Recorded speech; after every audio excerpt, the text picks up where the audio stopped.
오늘은 이제 악한 영에서 해방되는 길. 다시 말하면 이것은 이제 상처받은 마음을 온전케 하는 길인데요. 누가복음 4장 18절 주의 성령이 내게 임하셨으니 이는 가난한 자에게 복음을 전하게 하시려고 내게 기름을 부으시고 나를 보내사 포로된 자에게 자유를 눈먼 자에게 다시 보게 함을 전파하며 놀린 자를 자유롭게 하고 주의 은혜의 해를 전파하게 하려 하심이라 하였더라. 이 말씀을 자세히 보면 마치 예수님은 오셔서 어떤 certain group of people에게 사명을 가지신 것처럼 말씀하세요. 모든 사람에게 복음을 전하게 하시고라고 말하지 않고 예수님은 가난한 자에게 복음을 전하신다고 그러시고요. 포로된 자에게 자유를 주신다고 그러는 거죠. 눈먼 자에게 다시 보게 함. 놀린 자에게 또 자유 주시고. 그래서 주의 은혜의 해를 전파하게 하려 하심이라. 그러니까 예수님이 어떤 certain group of people만을 위해서 오셨다는 의미가 아니고 저는 이 말씀을 정말 한 10몇 년을 지금 계속 가르치고 연구하고 또 생각하는데 그때마다 정말 매년 조금씩 달랐는데 저는 이번에 이 말씀을 다시 읽으면서 주의 복음은 어떤 순차적인 복음의 전파됨을 의미한 거 아닌가라는 생각이 들면서 주님의 복음은 정말 필요한 사람부터 받아들이게 돼 있구나.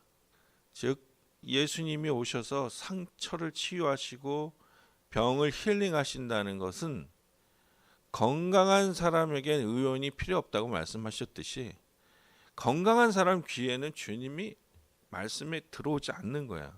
or 스스로 건강하다고 생각하는 사람은 들어오지 않아요. 스스로 건강하다고 생각하고 스스로 나는 I'm okay라고 생각하는 사람한테는 이런 힐링이라든지 치유의 어떤 말씀이 잘 들어오지 않습니다. 그거는 뭐 옛날에 무슨 일 당한 사람들 얘기고. 그런데 이런 사람들에게 복음이 먼저 들어가서 점차적으로 그 모든 주님의 그레이스가 사람들에게 이제 전파가 되는데 하나님께서 복음은 우리가 이제 실제적으로 신약 성경을 읽어보면 절대적으로 지위를 가졌거나 권력을 가졌거나 왕권을 가졌거나 또 부하거나 이런 사람들에게서 설득이 되지 않는 거죠. 소위 얘기하는 안타이 크라이스트적인 학자들은 이렇게 얘기합니다. 왜 하나님의 파워가 그렇게 무소부재하고 절대적인데 왜 복음은 그렇게 힘없고 놀리고 약하고 병든 사람한테 가서 마치 마약 주듯이 그렇게 해가지고 사람들을 현혹시켰냐. 정말 그게 강한 능력이 있으면 머리들 우두머리들한테 가서 그들을 변화시켰으면 더 빨리 세상이 변화되지 않았겠냐. 이런 얘기를 하는 거죠. 여러분 한번 우리 스스로를 가만히 돌아보십시오. 다 이렇게 멀쩡하게 옷 차려입고 비록 새벽이라 얼굴은 좀 부시시해도 다들 이렇게 멀쩡하게 앉아 있거든요. 근데 우리네 인생과 삶이라는 건 자세히 들여다보면 다 망가져 있습니다. 다 왜곡돼 있고요. 다 구부러져 있는 부분이 있습니다. 그러니까 복음은 I need God, I need help, I need your life라고 나오는 사람의 것이에요. 복음을 방해하는 사람들이 영원히 사는 것을 막는 악한 영은 다른 곳으로 그러니까 내가 지금 힐링이 필요하다는 것, 내가 지금 이걸 안 고치면 죽을 것 같다는 것을 다른 곳으로 포장하고 내놓지 말라 그러는 거예요. 그리고 예수님한테 가지 말라는 거야. 예수님이 제공하는 힐링을 받아들이지 말라는 거야. 왜? 야, 넌 그 대신 돈이 있잖아. 야, 너는 그 대신 이쁘잖아. 야, 너는 그 대신 애들이 공부를 잘하잖아. 그러니까 그렇게 가서 뭐 I need you, healing, I need you 이렇게 그러지 마. 야, 괜찮아. 너는 그래도 자존심이 있잖아. 그래서 상처받은 사람은 반드시 악한 영이 거기다 집을 지으려고 해요. 힐링이 되지 않으면 반드시 거긴 악한 영이 집을 짓습니다. 악한 영이 항상 우리에게 영적 도전을 하는데요. 네 가지 부분에서 악한 영이 우리에게 들어오려고 하는 부분들을 소개합니다. 첫 번째는 가계에서 오는 상처나 상함, generationally wounded lives. 이건 내가 결정한 건 아니지만 우리 집안에 그냥 계속해서 내려오는 것들이 있습니다. 이건 뭐 메디컬 닥터들도 하는 얘기들이죠. 두 번째 이제 충격적인 경험에서 오는 거부 반응, traumatic experience인데 여러분 유명한 퀸이라는 그룹이 있습니다. 옛날에 아주 이상한 근데 노래는 참 잘해요. 프레드 머큐리라는 그 사람은 이제 에이즈로 죽었는데 43살에 죽었는데 저는 이 사람의 일대기를 한번 다큐멘터리로 본 적이 있는데요. 왜냐하면 제가 이 퀸이라는 그룹을 몰랐는데 제가 좋아하는 노래가 있는데 이 사람이 불렀더래요. Love of My Life라는 노래인데 이 사람이 천재예요. 이 사람의 전공은 미술이에요. 정말 그림을 잘 그리는데 이제 이상하게 이 예술적인 사람은 우리가 상상하지 못하는 어떤 교감이 있나 봐요. 그러니까 피아노도 또 이게 거의 수준급으로 치는 거야. 근데 이 사람이 어떻게 계기가 되냐면 이 사람의 엄마 아버지가 아프리카에 살고 있는 인디안이에요. 아프리카로 이민 간 인디안. 왜 지금도 뭐 중동에서 인디안들이 일하고 뭐 그러지 않습니까? 그 당시 아프리카에 가서 사는 인디안인데 아이가 자라니까 자기네 그 인도식 교육을 제대로 시키려고 아프리카는 교육이 힘드니까 8살짜리 애를 배를 태워서 그 당시 4개월이 걸려요. 인도가 이렇게 있으면 아프리카에서 여기가 아니고 자기 집은 이쪽인 거야. 그러니까 이렇게 해서 인도를 돌아서 여기를 가야 되니까 4개월이 걸린 거야. 이 배 안에서. 소위 얘기하는 아이가 8살짜리가 엄마 아버지의 돌봄이 없이 4개월 동안 배 안에서 그 수많은 사람들한테 노출이 된 거죠. 이때 이 아이가 이 프레드 머큐리라는 아이가 뭘 보냐면 사람이 죽는 것도 보고 여자가 강간당하는 것도 보고 자기가 또 남자한테 강간을 당해. 이걸 다 경험한 거예요. 이 4개월 동안. 그리고 인도에 도착한 거예요. 근데 이제 보통 사람도 이 정도 되면 8살짜리 아이가 미치는데 얘는 예술적인 거야. 애가. 그러니까 어떻게 되겠어요? 이 머리 안에 그래서 이 사람이 지은 유명한 보헤미안 랩소디라는 아주 유명한 곡인데 가사 첫 줄이 Mama, I just killed a man. Mom, 난 지금 바로 방금 사람을 쏴 죽였어요. 그게 첫 줄이에요. 노래 가사가. 결국 어렸을 때 받았던 충격, 어렸을 때 받았던 익스피리언스가 이 아이에게 힐링이 되지 않는 순간 이 아이의 라이프는 정말 부모가 생각이다. 부모님은 이 아이가 인도에 가서 정식 영국식 교육을 받으면서 비록 인도라도 정말 잘 되길 바랐겠죠. 그런데 그 부모님이 생각했던 것과 너무나 동떨어진 라이프를 살게 되죠. 그 다음에 이제 세 번째는 어떤 때 상처받은 영혼의 집을 짓는다. 악한 영들이. 그리고 어떻게 들어오려고 한다.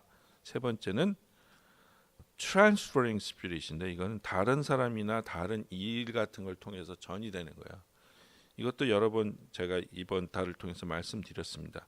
부정적인 사람 옆에 있으면 계속해서 부정적인 생각, 부정적인 말, 부정적인 행동이 나오고요. 이런 건 똑같죠. 뭐 사실 먹는 거 좋아하는 사람 옆에 있으면 항상 먹으러 다녀요. 예. 이것도 먹고 저것도 먹고. 공부하는 집에 오면요. 공부하게 돼 있어요. 왜냐하면 항상 사람은 영향을 주거나 영향을 받는 존재이기 때문에 그렇게 돼 있습니다. 그러니까 내가 어떤 사람을 만나느냐가 굉장히 중요하고요. 엊그저께 우리 정철용 집사를 LA에서 만나서 밥을 먹었는데 제가 가르쳤던 사람이죠. 비즈니스 하는데 제가 그 얘기 해줬습니다. 남자가 40이 넘으면 누구를 만나느냐가 너다. 당신이다. 누구를 만나느냐에 굉장히 조심해라. 어떤 사람을 만나느냐가 중요하다. 그런 얘기 있죠. 사람이 40살 넘어서 자기 얼굴에 책임져야 된다는 말 있죠. 그것도 맞는 얘기인 것 같은데 누구를 만나느냐가 그리고 누구하고 어떤 대화를 하느냐가 굉장히 중요하다. 그런 얘기를 해줬습니다. 아이들이 어떤 친구를 만나느냐, 아이들이 어떤 친구하고 어떤 대화를 하느냐 부모들이 관심을 가져야 합니다. 걱정을 하라는 말씀은 아닙니다. 아이들이 어떻게 완벽하게 아주 부모님에게 맞는 사람만 만나거나 부모님의 마음에 드는 아이만 사귀거나 그럴 수는 없죠. 그런데 걱정을 하라는 말씀이 아니고 우리 아이가 어떤 사회의 관계를 맺고 누구하고 어떤 이야기를 하면서 시간을 보내는지에 관심이 있어야 돼요. 그냥 우리 애는 밥 먹여주고 학교 보내주면 알아서 큰다. 그것은 상당히 이렇게 옛날 얘기입니다. 옛날에 아이들 7, 8명씩 낳았을 때 그리고 옛날에는 지금 같은 상황이 아니에요. 옛날에는 학교 갔다 오면 나가면 산이나 들로 놀러 갈 때지 지금 같은 이런 시대가 아니거든요. 그다음에 이제 네 번째 범죄, personal sin, 그냥 우리 자범죄 소위 얘기하는 내가 알고도 내가 이게 하나님 앞에 죄라는 거, 사람 앞에 죄라는 거 알고도 짓는 자범죄. 이게 다 조심해야 되는데 왜 우리가 지은 죄를 빨리 회개를 해야 되냐면 지은 죄를 회개하지 않으면 여기다가 악한 영이 집을 짓는다는 거예요. 요즘 그 한국의 어떤 교회 어떤 목사가 옛날에 저질렀던 성범죄를 나는 안 그랬다. 난 아니다. 근데 옛날엔 또 그랬다고 회개까지 했는데 지금은 또 난 아니다. So I don't like you, you don't like me. 오케이. 그럼 나는 I'm gonna open the church here. 또 설치를 또 해서 또 해요. 근데 문제는 거기에 또 사람이 몰린다는 거예요. 에? 여기 지금 증인이 여러 명이 있고 그 교회가 치리한 그 히스토리가 딱 있는데 그러면 이건 뭔가 만약에 이분이 맞다. 나 그랬다. 내가 치유기관에 가서 치유받고 지금은 내가 하나님 앞에 용서함 받아서 나는 오히려 이런 사람들을 위해서 난 목회하고 싶다. 이게 아니고 나는 그런 적이 없다. 그 악한 영이 딱 집을 진 거죠. 멋있는 집을 진 거야. 너무나 멋있게 자기를 스스로 해방시킨 거죠. 악한 영 안에서. 그러니까 제가 볼 때는 그런데 또 악한 영도 사람을 끄는 힘이 있거든요. 여러분 혹시 잘못됐다고 생각되면 회개하고 고백하면 됩니다. 아멘? 그냥 끝나는 거예요. 그걸로. 간단한 겁니다. 우리가 자녀들 길러보면 알잖아요. I'm sorry 하면 될 걸 그걸 안 해가지고 아주 길게 끌고 가는 애가 있어요. 그런 애들이 부모님이 제일 힘든 애들이야. 사실은 B 받고 C 받고 D 받는 애들이 힘든 게 아니에요. 여러분 어떻게 생각하시면 저는 그래요. 왜냐하면 거긴 자기 인생인데 얘가 잘못한 걸 회개를 하지 않으면 이게 이제 나한테까지 책임이 오는 거지 않습니까?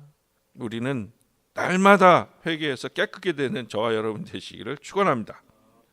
그래서 이제 이런 오픈 도어를 놔둬버리고 안 닫고 물리치지 않으면 어떻게 되냐면 악한 영이 우리 마음에 탁 들러붙어 가지고 마음을 움직이는데 첫 번째가 disturb mind예요. disturbing mind. 마음을 불안하게 하고 뒤숭숭하게 만들어요. 이상하게 불안해. 이런 사람들의 문제 중에 제일 큰 심점은 이거예요. 혼자 있는 시간이 힘들어요. 혼자 아무도 없을 때 혼자 있으면 뭔가 불안하고 뭔가 뒤숭숭해. 그래서 누구랑 항상 대화를 하거나 카톡을 하거나 만나거나 이런 시간이 있어야 돼요. 그러니까 이런 사람들 또 대부분 이래요. 항상 바빠. 그래서 항상 바빠. 왜? 혼자 있지 못하니까. 그래서 항상 바쁜 사람은 또 저녁 무렵에는 항상 약간 불안해지거든요. 오늘 내가 이거 돌아다닌다 이거 내가 뭐 한 건가 또 불안해지거든요. 이것은 악한 영이 우리를 디스터브 시키는 거예요. 여러분 하나님하고 가까워지려면요 혼자 있는 시간이 중요해요. 혼자 있을 때 나를 볼 때 편안해야 돼요. 그게 하나님하고 관계가 가까워지는 길이야. 근데 혼자 있으면 불안하고 막 뭔가 누군가 만나고 뭔가 해야 된다. 하나님이 주신 마음이 아닌 경우가 거의 대부분입니다. 두 번째, distort mind인데, to distort mind. 이거는 마음을 비틀어지게 하고 일그러지게 한 거예요. 그래서 항상 했는데 어로 듣고, 구약 성경에 그 옛뱀이라고 나오는데 리워 야단이라고 나왔어요. 성경에는 이제 러바야탄인데 영어 성경에는.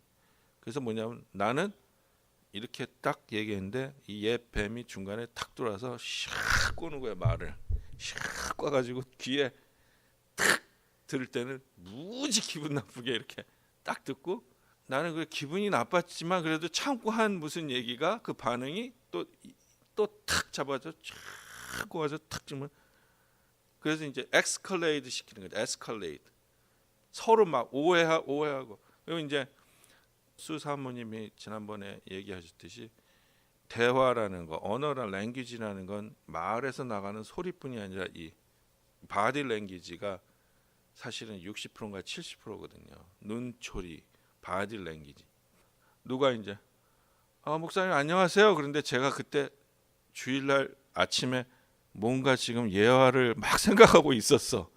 나도 모르게 예 이렇게 했는데, 저는 이제 생각이 많으니까, 근데 그걸 옛뱀이 탁 잡아가지고 목사님이 요새 수진 씨가 그랬는데 목사님 나 싫어한다 그러더니 진짜네. 뭐 이렇게 막 꽈가지고 이렇게 전혀 사실과 관계없는 상상의 나래를 확 피게 하는 거죠.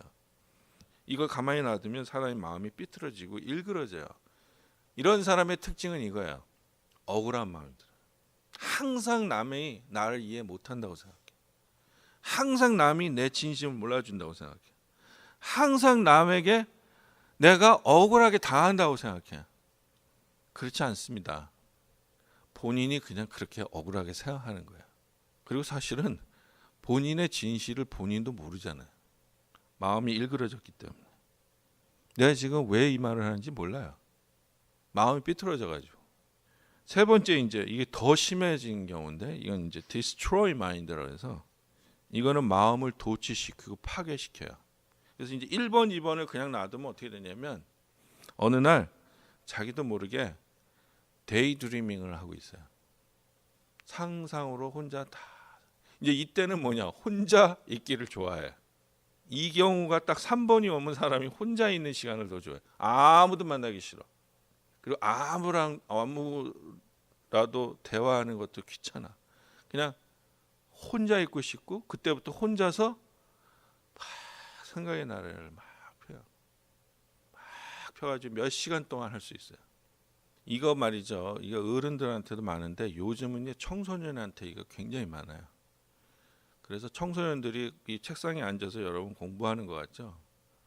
34%가 2시간 이상 데이드리밍 해요. 청소년. 여러분 데이드리밍이 뭔지 아세요?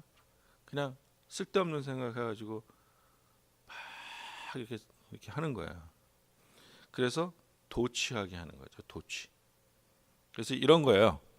브래드 피트가 안젤리나 졸리하고 공항에서 너무 프레시가 막 터지면 이 여자애가 안젤리나 졸리를 거기서 싹 빼. 자기를 거기다 딱 넣는 거야. 그러면 브래드 피트하고 내가 지금 사는 거야. 그러면 나는 브래드 피트가 좋아하는 걸 만들어줘야지. 이런 생각하면서 그때 들었던 생각 음식을 하는 거야. 음식을 해 진짜. 뭐 예를 들어서 쿠키를 만든다든지 뭘 해. 그리고서 지가 앉아서 먹어요. 먹으면서 이러는 거야. 옆에 브래드 피트가 있는 거야. 그래서 이렇게 보면 왜 청소년기 때 좀 그럴 수는 있잖아요. 벽에 왜 좋아하는 연예인 사진 쫙 이렇게 까는 애들 있잖아요.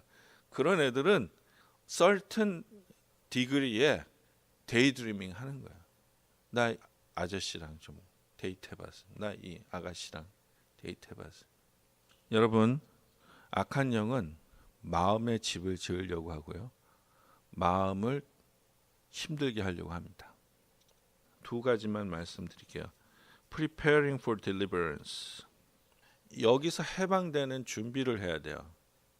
여기서 해방되는 건 어떻게 되냐면 예수 그리스도께서 우리를 만져주시고 우리를 다미네일 하실 때, 우리를 지배하실 때 해방이 되는데, 우리가 하는 건 아니지만 우리가 악한 영에서의 해방을 위해서 준비해야 되는 게 있어요. 내 자신이거나 혹은 우리가 누구를 기도해 줄 때, 첫 번째는 a clear conscience. 이게 뭐냐면 깨끗한 양심, 정한 양심, 혹은 깨끗하고 분명한 정신, 이렇게 해석이 될 수 있습니다. 그래서 우리가 하나님 앞에 깨끗하고 정결한 양심과 마음으로 나아가야 합니다. 이 말이 이제 애매한 게, 지금 악한 영이 우리를 지금 지배해서 마음이 뒤틀려져 있는데 어떻게 우리가 마음을 깨끗하고 정결하게 나갑니까? 맞죠? 내가 지금 마음이 악한 영한테 잡혀가지고 뒤틀어져 있고 막 도취돼 있고 이런데 어떻게 우리가 깨끗하게 나아가는 거예요? 이것은 이겁니다. 그냥 여기서 깨끗한 양심은 이거예요. 내가 이렇게 뒤틀어져 있습니다라고 나가는 거예요. 많은 사람들이요, 이걸 못해요. I am wrong. Something is not right in me. 이걸 못한다고. 왜냐하면 자기가 자기를 용서 못해요. 그래서 그래요. 완벽하게 보여주지 못하는 내가 용서가 안 되는 거예요. 그 제가 처음에 미국 교회 갔을 때 우리 목사님이 설교하러 딱 올라오셔서 어느 날, 오늘 설교 못하겠다. 오늘 아침 너무 크게 싸워가지고 우리 와이프랑 오다가 도저히 설교를 못하겠다. 여러분 앞에 먼저 우리 와이프랑 화해하고 싶다. 그 와이프를 부른 거예요. 와, 사모님 얼굴이 별로 안 좋더라고요. 아니 저 같아도 그랬을 것 같아요. 근데 불렀어요. 나오셔서 같이 이제 회개하고. 근데 이제 이렇게 나오실 때 목사님이 우리 집사람만 저렇게 나오면 너무 뻘쭘하니까. 근데 이제 난 그때 영어가 잘 안 돼서 잘 안 들려서 솔직히 말하면. 왜냐면 노인이셨거든요. 한 64, 5, 6. 막 우문문을 할 때가 있어요, 그분이. 그런 것 같아. 그러면서 이제 혹시 오늘 오다가 싸운 부부들은 다 일어나라. 그러니까 진짜 몇 가정이 일어나요. 다 나와서 둥그렇게 이제 해서 같이 손잡고 회개하고 풀고, 그 다음에 설교를 하시는 걸 제가 그때 본 거예요. 나는 한국 교회에서 이거는 있을 수 없는 얘기거든요. 이거는 상상 모르겠어요. 요즘은 어떻게 하는지 모르는데 그때까지 제가 있었던 한국 교회에서는 이건 말이 안 되는 얘기거든요. 왜? 일단 목사 어떻게 싸워? 주일날 어떻게 부부 싸움해? 주일날 딴 날 해야지. 어떻게 감히 주일날 부부 싸움을 해? 목사 부부가. 이건 하나님 앞에 불경한 거죠. 제가 이게 틀렸다는 얘기 아니에요. 안 되죠. 왜 목사가 주일날 부부 싸움을 해? 맞죠, 그 말이. 근데 문제는 그 말이 맞기 때문에 내가 부부 싸움을 해도 안 한 것처럼 한단 말이에요. 그래놓고 그날 원수를 사랑하라는 말을 한단 말이에요, 설교에. 이게 문제라는 거예요. 그래서 깨끗하고 정결한 양심이라는 것은, 하나님, 제 왼발이 듣질 않아요, 말. 하나님, 내가 왼쪽 눈이 안 보여요. 하나님, 제가 요새 뇌가 이상해졌나 봐요. 이렇게 나오는 거예요. 아멘? 요한일서 1장 8절에 만일 우리가 죄가 없다고 말하면 스스로 속이고 또 진리가 우리 속에 있지 아니할 것이요. 스스로 속는 양심이 깨끗하지 못한 양심이에요. 여러분, 저와 여러분은 이 악한 영에 속아서 스스로 속지 않기를 예수 이름으로 축원합니다. 이제 두 번째는 겸손한 마음, humble spirit인데요. 이것도 겸손하게 주님 앞에 자기를 드리는 마음이 우리를 잡고 있는 견고한 진을 파괴합니다. 이사야서 57장 15절 한번 읽어보실까요?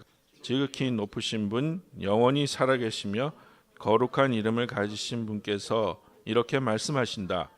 내가 비록 높고 거룩한 곳에 있으나 겸손한 사람과도 함께 있고 잘못을 뉘우치고 회개하는 사람과도 함께 있다. 겸손한 사람과 함께 있으면서 그들에게 용기를 북돋워 주고 회개하는 사람과 같이 있으면서 그들의 상한 마음을 아물게 하여 준다. 아멘. 하나님이 어떤 사람하고 같이 계신다고요? 그러니까 지극히 높으신 곳에 가고 싶으면 두 가지 하면 됩니다. 회개하고 겸손해지는 거. 그냥 지극히 높으신 곳에 계신 하나님이 회개하는 심령과 겸손한 사람과 함께 하신다 그랬습니다. 우리 교회가 이거 두 개만 잘해도 하나님이 참 기뻐하시는 교회가 된다고 믿습니다. 여기다 갖다 사람 채우고 그럼 제가 기쁜 거고요. 교인이 많아지면 목회자가 참 기쁘잖아요. 그렇죠? 근데 진짜 하나님이 기뻐하시는 건 여기 앉아있는 저를 비롯한 모든 사람들이 지은 죄 회개하고 겸손히 하나님 앞에 나아가는 거. 그게 예배인 것 같아요. 예배는 뭔가? 예배는 하나님을 찬양하고 하나님을 만나고 하나님을 섬기고 하나님을 높이 드리는 거예요. 그게 뭔가? 인간이 할 수 있는 게 뭔가? 그거 같아요. 회개하고 하나님 앞에 겸손해지는 거. 그게 예배인 것 같아요. 베드로전서 5장 7절 8절 여러분의 걱정을 모두 하나님께 맡기십시오. 하나님께서는 여러분을 돌보고 계십니다. 정신을 차리고 깨어 있으십시오. 여러분의 원수 악마가 우는 사자같이 삼킬자를 두루 찾아다닙니다. 그냥 겸손히 하나님 앞에 맡기는 거죠. 하나님이 해주신다는 걸. 기도합시다.